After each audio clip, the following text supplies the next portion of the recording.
compaction. Has anybody ever seen this? This is the result of planting under too wet of conditions. When your seed openers are going through the field, you got a little excess of moisture, you press open that seed trench, guess where the roots hang out the rest of the season, especially if it turns off a little bit dry. This will have a really negative impact on your yields. Here's an ear off of one of these plants from where there's a moldboard cloudlayer pan. No one's ever seen an ear like that, right?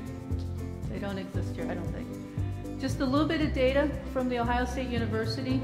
The guys pulled a 20-ton grain cart through the field. They did it a couple of times in 2002 and 2005. Corn yields were reduced by nearly 10% in a no-till system and 15% in a sub-tilled or a conventional type system. Soybean yield hits were a little more, almost 25% reduction in soybean yield where we subsoiled. The no-till system had a little better strength in the soil. It was able to support the equipment a little better. We have to manage compaction. Ideally, this is a kind of a root system we want where we've got roots that are going straight down to several feet in the soil. I've seen corn roots over 6 feet deep, over 2 meters deep. It's possible. It can be done. Rule of thumb when you're thinking about corn roots, whatever plant material you see above ground, height-wise and width-wise, you should have at least that much under the soil, to the same depth and to the same width. Take a shovel out in the field when that corn's knee-high or even smaller.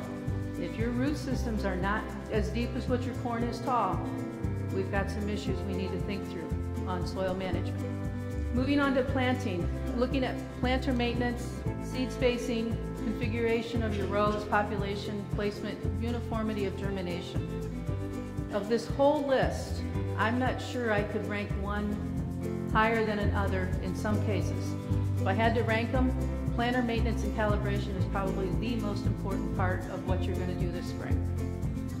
You want to get that seed placed in the soil so that it germinates and emerges uniformly.